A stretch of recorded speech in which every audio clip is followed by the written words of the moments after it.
Hello everyone, happy last week of July. We are officially on the back half of this year. I don't know about you, but time feels like it's flying really fast.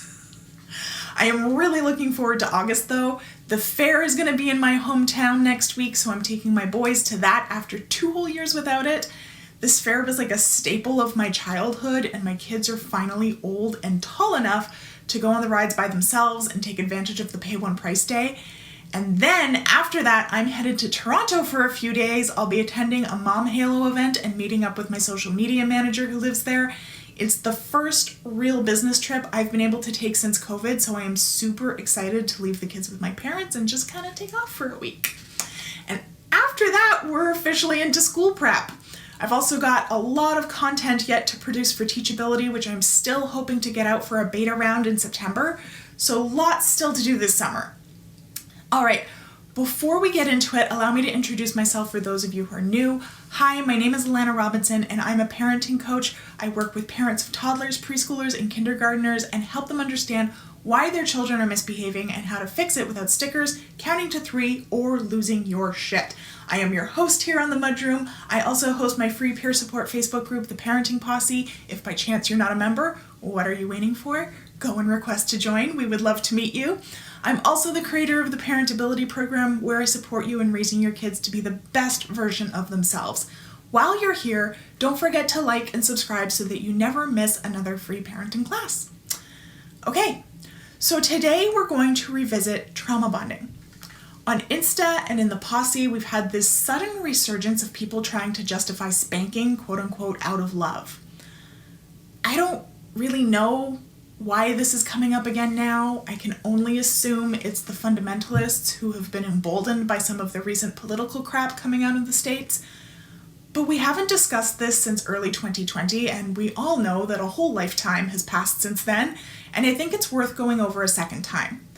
So we're not reopening the discussion on spanking as a valid form of child guidance here.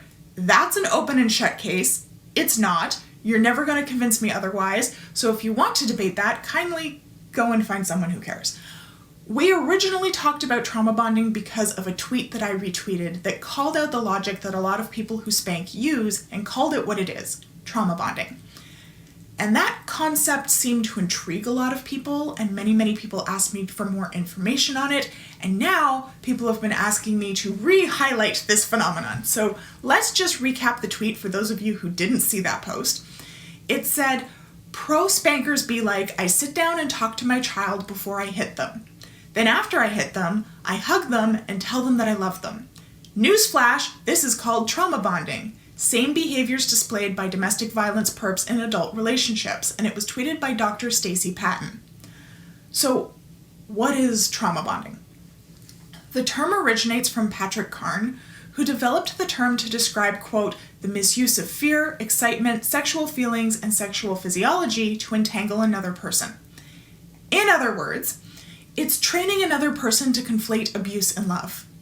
When you tell someone that, via their actions, they've asked for abuse, and that you're abusing them because you love them, that it's for their own good, you make them believe that by physically or mentally abusing them, in other words, creating trauma, you're declaring that was an act of love.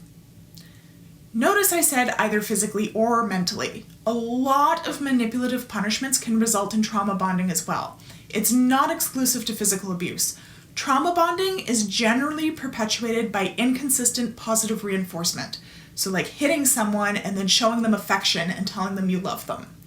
It creates perpetual and unpredictable honeymoon periods where the victim is controlled by the constant fear of possible abuse, but also by the hope of affection. It's generally spoken about in the context of adult domestic violence situations, but it's definitely not exclusive to them. It can occur in any ongoing attached relationship where there is a great deal of pain interspersed with times of calm. It's often likened to Stockholm Syndrome, where a captive bonds with the very person who is holding them against their will.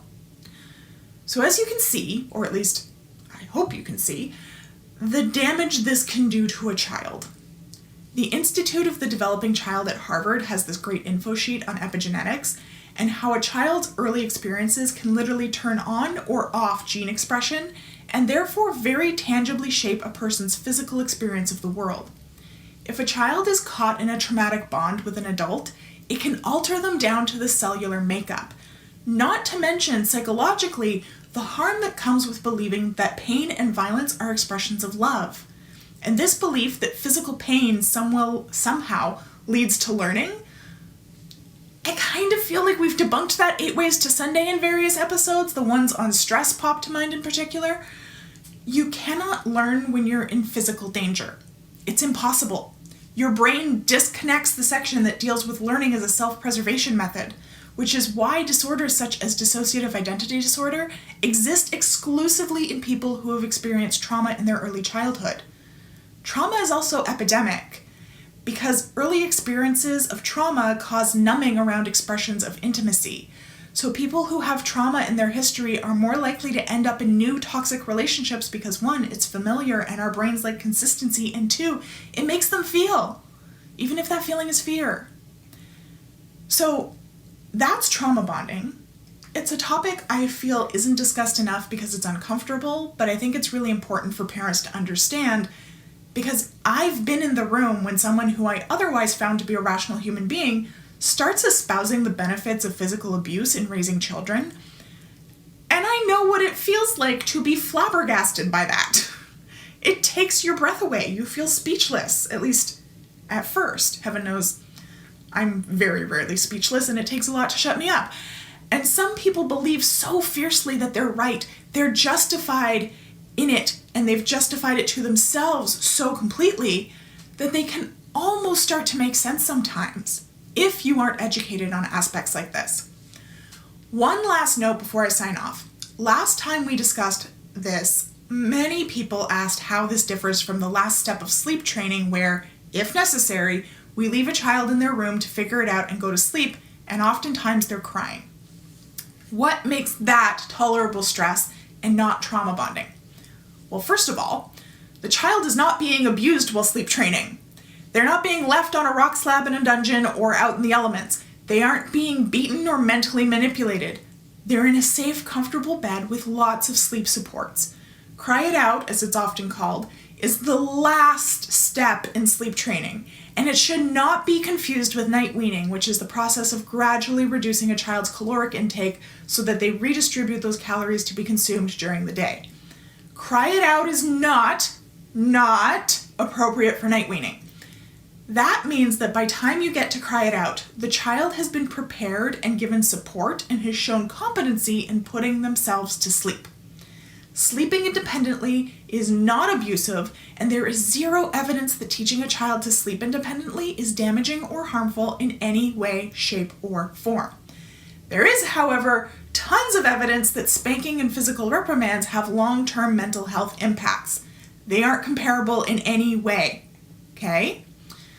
So I'm going to leave it at that for today. Thank you for being here with me. I know this was a bit heavy, but I wanted to revisit it as I know many of us are spending more time around our family this summer and may have had to have responses prepared for those toxic relatives who haven't come into the 21st century. To that end, I hope you all have a wonderful beginning to August, and I'll see you next week for another Uncommon Sense Parenting class. Okay? Bye!